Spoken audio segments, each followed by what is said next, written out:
नमस्कार। प्रारब्ध पर आप सभी का स्वागत। मैं अवनीश। चैनल आपने सब्सक्राइब किया है, वीडियोस को आप लाइक करते हैं, शेयर करते हैं, इसके लिए भी आपका बहुत-बहुत धन्यवाद। बेल आइकन जरूर दबा के रखिए चैनल का, ताकि किसी भी अपलोड की सीधे सूचना आपको मिले। आज बात करेंगे नेपाल पे। अगस्त और सितंबर का वो महीना था इसी साल का, जब नेपाल में एक कथित, जी हाँ, मैं कथित कह रहा हूँ, कथित जनजी क्रांति हुई। उसे देख के भारत के विपक्षी पार्टियों के बाछें खिल गई साहब। इन्हें लगा कि बस करो, बस करो। पहले ये कहते थे कि भारत में बांग्लादेश हो जाए, फिर उन्होंने कहना शुरू कर दिया कि भारत में नेपाल हो जाए। लेकिन शुरुआत कन्फ्यूजन था, और इस कन्फ्यूजन को दूर करते हुए मैंने बैक टू बैक 3 वीडियोस बनाए थे, छोटे-छोटे वीडियो नेपाल की गतिविधियों पर। और मैंने ये कहा था कि भाई साहब ज़रा रुकिए, थमिए और बहुत ज़्यादा प्रसन्न मत होइए। किसको? विपक्ष को, भारत के। आपको जब पता चलेगा कि दरअसल ये क्रांति हुई किसके खिलाफ है, तो वो क्रांति किसके खिलाफ हुई थी? वहाँ के कम्युनिस्ट शासन के खिलाफ हुई थी। उस कम्युनिस्ट शासन ने जो लोकतंत्र के नाम पर नेपाल की राष्ट्रीयता, यानी नेपाल के राष्ट्रवादी राजनीति को समाप्त किया, वहाँ की राजशाही को समाप्त किया। और जब मैंने ये कहा, तो बहुत सारे लोगों को अटपटा लगा कि राजशाही का मतलब ही वहाँ हिंदुत्व था, वहाँ एकमात्र पूरे संसार की हिंदू राष्ट्र नेपाल की पहचान छुपी थी। तो नेपाल का राष्ट्रवाद, नेपाल का हिंदूवाद, यानी नेपाल का अपना सनातनी होना, और उसी के साथ राजशाही, ये तीनों एक दूसरे के पूरक थे।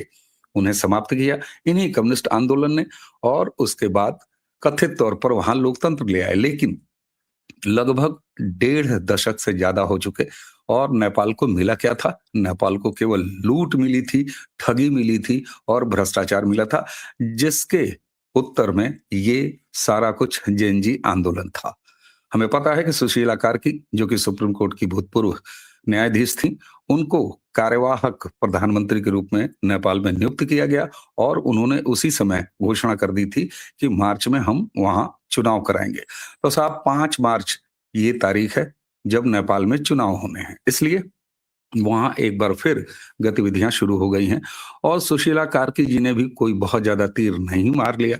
उनके शासन में भी अभी तक, चाहे वो कार्यवाहक ही सही, लेकिन नेपाल की स्थिति लगभग उसी तरह बनी हुई है जिस तरीके से वो कम्युनिस्ट के शासन में था। स्थितियां लेकिन वहां राजनीतिक रूप से काफी बदल गई हैं, और बदली इस तरीके से हैं कि आप सबको एक नाम याद आ रहा होगा, बालन शाह।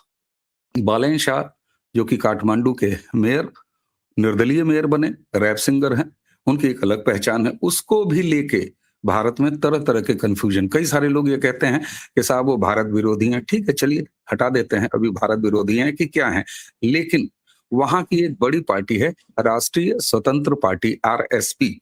आरएसपी ने 5 मार्च के जो आगे आने वाले नेपाल के आम चुनाव हैं, उसमें बालेन से समझौता किया है। बालेन की कोई पार्टी नहीं है, लेकिन उनके पीछे एक युवाओं का बड़ा, और जब ये जनजी आंदोलन हुआ था, उस समय भी सुशीला कार्की के पहले सबसे ज्यादा अगर किसी का नाम चला था कार्यवाहक प्रधानमंत्री के तौर पर, तो वो बालेन का था।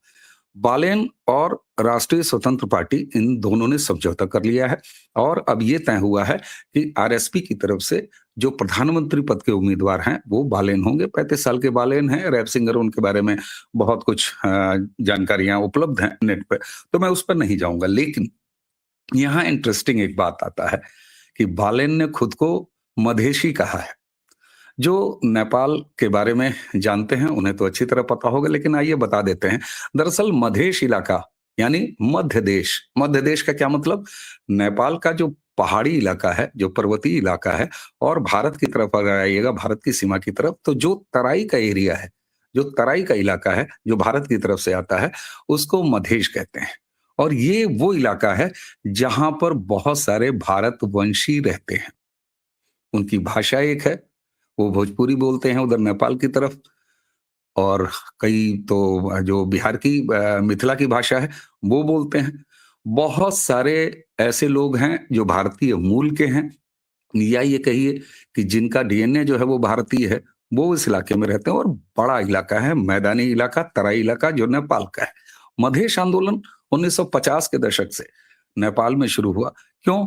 क्योंकि नेपाल के लोगों को, यानी मधेशी इलाके को, तराई के लोगों को ये लगता था कि साहब यहाँ पर जो पर्वतीय इलाके हैं उनका वर्चस्व है, चाहे वो राजनीति में हो, चाहे वो बाकी नौकरियों में हो, या अन्य कामकाजों में हो। लेकिन मधेशियों को ऐसा लगता था कि उनके खिलाफ एक अलग सेंटिमेंट पहाड़ियों में यानी नेपाल के पर्वत में चलता है। अब अगर आप इतिहास देखिएगा मधेश का, तो मधेश आंदोलन को हमेशा भारत ने समर्थन दिया है, नैतिक समर्थन दिया है, क्योंकि हमारे यहाँ एक ये संस्कार है कि हम किसी दूसरे राष्ट्र के अंदर दखल नहीं देते, लेकिन हमारी कल्चरल पहुंच वो मधेश में ज्यादा है, और ये कहिए कि बहुत ज्यादा है। ऐसे बहुत से मधेशी लोग हैं जिनका भारत में अभी भी एक घर है, दूसरा घर नेपाल में है, तो उनकी शादियां इधर हैं। जो रोटी और बेटी का संबंध नेपाल से आप जोड़ के देखते हैं, दरअसल ये सबसे ज्यादा अगर जिया जाता है तो मधेश के इलाके में जिया जाता है। अब यहाँ इंटरेस्टिंग, बालेन शाह खुद को मधेश कहते हैं, हालांकि उसमें भी कई कंफ्यूजन है। कुछ लोग इनको मधेशी मानते हैं, कुछ लोग इनको मधेशी नहीं मानते। ये अलग बात है, नेपाल का अंदर का मामला है, इसको हम छोड़ देते हैं। लेकिन बालेन शाह ने साफ तौर पर यह कहा है कि भाई साहब मैं मधेशी हूं। अब जो लोग बालेन शाह को भारत के खिलाफ मानते हैं, जरा वो पुनर्विचार करें। मैंने अभी आपको बताया कि मधेशी आंदोलन को हमेशा से भारत का नैतिक समर्थन मिलता रहा है, और नेपाल कई बार जब कम्युनिस्ट शासन आया है, राजशाही में तो ऐसा कभी नहीं हुआ, लेकिन जब से कम्युनिस्ट का शासन आया तब से मधेशी आंदोलन को भारत का सपोर्ट मिलता है, ये कह के कम्युनिस्ट सरकारों ने नेपाल में एक ऐसा माहौल बनाया कि भारत नेपाल के मामले में अंदरूनी दखल कर रहा है। 2015 में आपको याद है नाकेबंदी भारत की तरफ से की गई, और नेपाल में भी एक दूसरे तरह का नेगेटिव सेंटिमेंट भारत के खिलाफ देखा गया। आपने ये भी अगर याद करें या समाचार खोजें तो आपको मिल जाएगा कि किस तरीके से नेपाल में भारतीयों की एंट्री, उनके खिलाफ हिंसा या उनके खिलाफ एक नफरत, इस तरह का माहौल बनाया गया। ये सब कुछ प्रायोजित था कम्युनिस्ट शासन के द्वारा।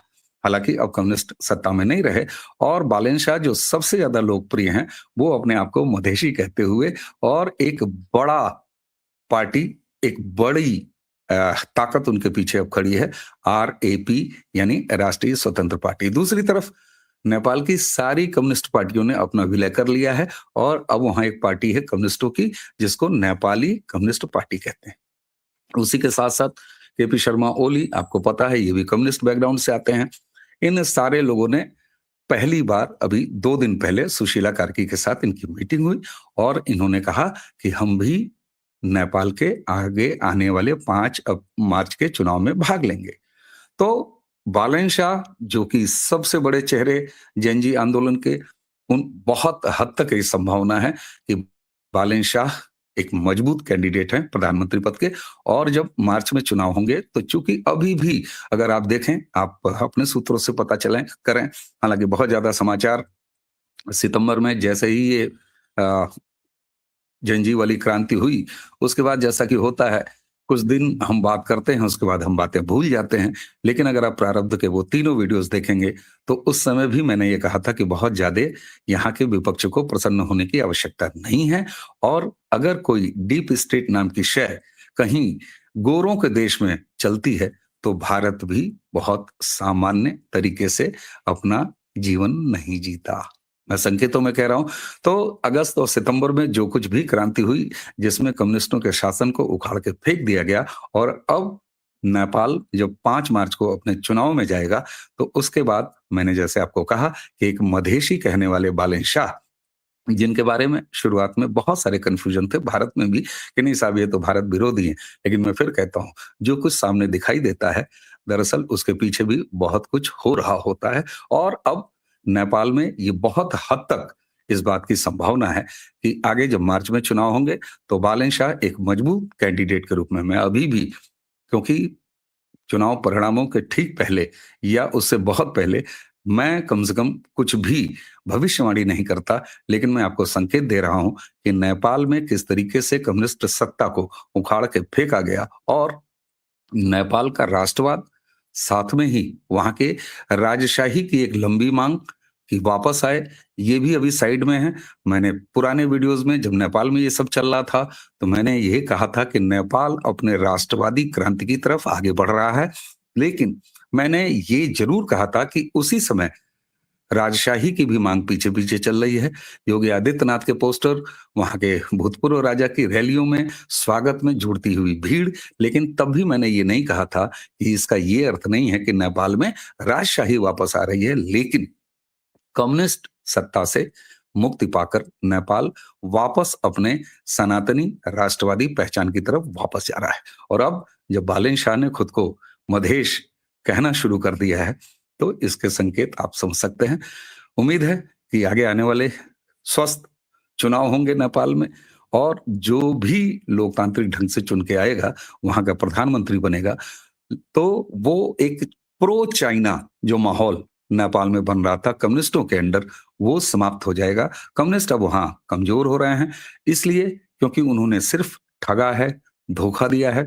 और यही वजह था कि चाहे वो सत्ता पक्ष में हो, चाहे वो विपक्ष में हो, जब जंजी की क्रांति हुई तो सबके खिलाफ भारी गुस्सा था, तमाम तरह की हिंसा भी हुई। हालांकि उस हिंसा का मैं समर्थन नहीं करता, लेकिन हकीकत यह है कि बहुत सारे लोगों को जब ये लग रहा था कि साहब वहां सत्ता के खिलाफ इतनी बड़ी क्रांति हुई, तो मैंने उस वीडियो में, अपने 3 बैक टू बैक वीडियोस में, ये भी आपको बताया कि साहब देखिए वहां सत्ता में भी कम्युनिस्ट, विपक्ष में भी कम्युनिस्ट, जंजी की क्रांति दोनों के खिलाफ हुई है, क्योंकि दोनों ने नेपाल के राष्ट्रवाद को, नेपाल के सनातनी पहचान को, और उसी के साथ नेपाल की राजशाही को समाप्त करके कम्युनिस्टों ने धोखा दिया था नेपाल को, जिस धोखे से लगभग 1.5 दशक बाद नेपाल ने और वहां की जनता ने अपने आप को मुक्त कर लिया।